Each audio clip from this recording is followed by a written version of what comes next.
selain PSI, Pak Jokowi juga digadang-gadang untuk menjadi ketum Partai Persatuan Pembangunan. Roma Hurmuzi atau Romi sangat berharap Pak Joko Widodo bisa menjadi pemimpin P3, dan inilah beritanya. Selamat malam. Ya, terima kasih atas waktu yang bersama kami di Prime Time News. Saya ke Mas Romi dulu. Mas Romi, Anda dikritik karena dianggap memperdagangkan partai, karena dianggap menyodorkan P3 kepada sejumlah tokoh di luar partai. Mas Romi, Anda sebenarnya ngapain sih? Jadi begini, sejarahnya bahwa sejak tahun 98 itu belum ada satupun partai yang sudah terlempar dari Senayan mampu kembali. Dan hari ini kita tahu P3 pada pemilu 2024 itu sudah terlempar dari Senayan. Di tengah situasi perubahan lanskap perilaku pemilih yang jauh luar biasa 180 derajat sejak tahun 98, maka effort untuk mengembalikan P3 itu maha berat. Tadi sudah ditulis oleh Metro TV sebagai kutipan dari saya langsung. Dan untuk itu saya sebagai pimpinan partai, Ketua Majelis Pertimbangan DPP Partai Persatuan Pembangunan, tentu melakukan analisis yang sangat panjang, karena saya ini di DPP sejak tahun 2002, menjadi pimpinan departemen, wakil sekjen, ketua umum 2 periode, sehingga saya menilai tidak ada lagi figur di dalam ini yang memang mampu untuk menghadapi effort yang maha berat itu. Kita tahu persis PLT Ketua Umum yang sekarang, Pak Mardiono, itu kader dari bawah. Beliau mulai dari DPC Cilegon, kemudian masuk ke DPW Banten, kemudian menjadi wakil Ketua Umum saya, kemudian menjadi PLT Ketua Umum. Toh itu pun ya, yang secara logistik Pak Mar itu juga memiliki kekuatan. Ternyata 2024 kemarin kita kalah bersaing dengan partai-partai lain. Tentu banyak aspek ya, bukan hanya Ketua Umum saja. Nah, karenanya memang kemudian saya mencoba untuk mengkontraskan analisis ini dengan kebutuhan partai. Dan saya lihat beberapa tokoh dari luar sangat mungkin untuk memimpin P3 ke depan. Kita tahu bahwa hari ini apa yang sudah disampaikan oleh Bung Henry Satrio tadi sangatlah benar. Saya sudah menyampaikan juga di beberapa kesempatan, hari ini biaya politik sangat tinggi, sehingga logistik itu menjadi salah satu faktor yang penting untuk pertarungan sebuah kesempatan politik. Dan kita tahu juga bahwa hari ini toke saja tidak cukup, artinya logistik saja tidak cukup, tetapi tokoh juga menjadi sangat penting. Yang ideal tentu adalah tokoh sekaligus toke, istilah saya. Jadi dia memiliki elektabilitas, popularitas sebagai tokoh di satu sisi, tetapi dia juga memiliki kecukupan logistik yang memadai. Tetapi mencari tokoh seperti itu tidak mudah. Itulah kenapa kemudian kita tahu persis 2004 Pak SBY itu hanya berbekal ketokohan saja. Saat itu kemudian mendapat dukungan terbesar untuk sebuah partai politik yang pertama kali ikut pemilu dibandingkan partai-partai lain yang sudah. Itulah Romi yang sangat berharap agar Pak Joko Widodo mau menjadi ketua umum P3. Ya, selain P3, PSI juga sangat berharap untuk menjadi ketua umum PSI. Sebelumnya nama Jokowi digadang-gadang sebagai Ketua Umum Partai Solidaritas Indonesia atau PSI. Jokowi pun merespon dengan menyebut masih melakukan kalkulasi. Masih dalam kalkulasi. Jangan sampai kalau nanti misalnya saya ikut saya kalah. Tapi sudah mendaftar Bapak? Belum, kan masih panjang sampai Juni. Saya ingat saya masih Juni. Nanti kalau misalnya mendaftar akan bersaing dengan anak sendiri Pak, Mas Kaisang? Ya nggak tahu. Kalau saya mendaftar mungkin yang lain nggak mendaftar mungkin. Pernyataan Jokowi pun ditanggapi oleh Sekjen Partai Solidaritas Indonesia sekaligus Menteri Kehutanan Raja Juli Antoni yang menemui Jokowi di kediamannya di Solo, Jawa Tengah. Raja Juli datang untuk menanyakan maksud pernyataan Jokowi soal wacana jadi Ketua Umum PSI. Ya, saya tanya tadi, Bapak gimana? Kemarin bicara mau daftar menjadi Ketua Umum PSI. Katakan ya, saya sedang terus mengkalkulasi.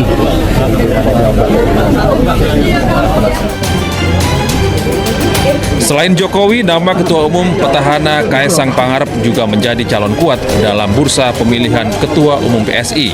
Kini publik menunggu, apakah Jokowi benar akan maju sebagai Ketua Umum pada Kongres Nasional PSI Juli mendatang dan bersaing melawan putra bungsunya, ataukah justru menjatuhkan pilihan ke P3. Ya, itulah berita mengenai Pak Joko Widodo yang diperebutkan untuk menjadi Ketua Umum PSI dan juga Ketua Umum P3. Ya, P3 juga sangat berharap sekali Pak Jokowi mau menjadi Ketua Umum P3 dan inilah beritanya. Kita dengarkan. Meski tidak menjabat sebagai presiden, sosok Joko Widodo dianggap masih memiliki pengaruh tinggi. Usai dilirik oleh PSI, kali ini Joko Widodo digadang-gadang diminati oleh P3 sebagai calon ketua umum partai.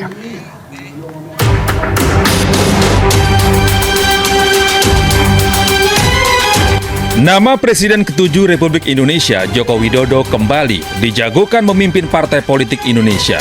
Kini namanya dijagokan untuk menjadi Ketua Umum Partai Persatuan Pembangunan atau P3. Nama Jokowi sendiri dijagokan oleh elit partai berlambang Ka'bah tersebut, yakni Ade Irfan Pulungan. Ade menyebut kemunculan nama Jokowi didasarkan atas kedekatan P3 dengan Presiden ke-7 Republik Indonesia tersebut. Terlebih, P3 selalu mendapat tempat di lingkaran kekuasaan ketika Jokowi menjabat sebagai presiden selama 2 periode.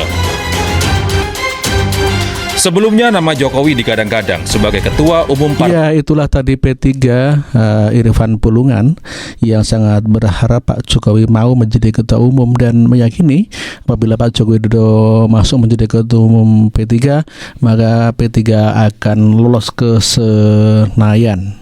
Haji Isam, seorang pengusaha kaya raya dari Kalimantan, juga membantah ikut cawe-cawe di dalam menjaring Ketua Umum P3 dan inilah beritanya. Haji Isam bantah cawe-cawe calon ketum PPP. Itu haknya Pak Amran. Pengusaha Andi Syamsuddin Arsyad yang akrab disapa Haji Isam mengaku tidak tahu menahu soal masuknya nama Menteri Pertanian Amran Sulaiman dalam bursa calon Ketua Umum Partai Persatuan Pembangunan PPP. Haji Isam menegaskan, langkah Amran Sulaiman untuk maju sebagai calon Ketua Umum PPP merupakan hak politik dari Menteri Pertanian RI tersebut. Demikian hal itu disampaikan Haji Isam menepis adanya pemberitaan yang menyebut dirinya cawe-cawe dalam memuluskan langkah Menteri Pertanian. Mentan, Andi Amran Sulaiman menjadi Ketua Umum PPP dalam muktamar yang direncanakan pada September 2025 nanti. Itu haknya Pak Amran. Saya tidak tahu menahu soal itu, kata Haji Isam, Selasa, 27 Mei 2025.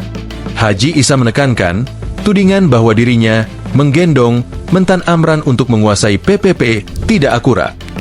Itulah tadi Haji Isam ternyata yang sangat berharap kepada Bapak Menteri Pertanian Amran Sulaiman untuk menjadi Ketua Umum P3 selain Pak Joko Widodo.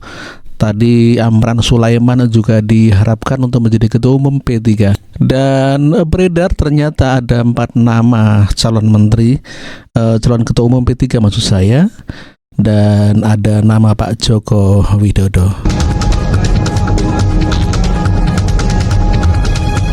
Partai Persatuan Pembangunan sedang gonjang-ganjing gagalnya partai berlambang Ka'bah ini lolos ke parlemen pada pemilu 2024 membuat perebutan pucuk pimpinannya bakal alot.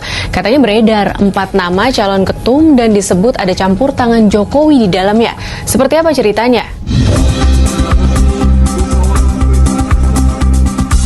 Di Mukernas kedua P3 di Jakarta Jumat 13 Desember 2024 malam, Ketua Majelis Pertimbangan P3 M. Roma Hurmuzi menyebut pucuk pimpinan P3 merupakan pihak yang paling bertanggung jawab karena gagal menakodai partai ini. Sebaliknya, pelaksana tugas Ketua Umum P3 Mardiono menilai kegagalan P3 pada pemilu 2024 tidak bisa serta-merta disalahkan hanya kepada satu orang, melainkan harus menjadi evaluasi bersama bagi organisasi.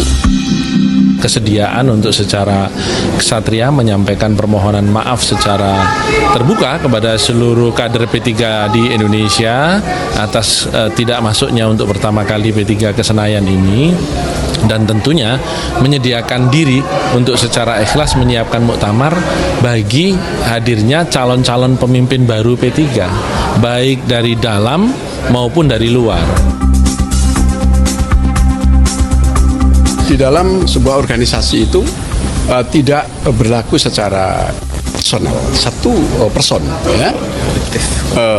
Sifatnya adalah kolektif, kolegial. Tidak ada pekerjaan besar yang bisa dikerjakan oleh seorang diri. Itulah berita mengenai di mana Pak Joko Widodo digadang-gadang untuk menjadi ketua umum P3 sekaligus digadang-gadang untuk menjadi ketua umum PSI. Ada dua partai yang sangat berharap agar Pak Jokowi mau menjadi ketua umum partai. Namun demikian kelihatannya Pak Jokowi menolaknya.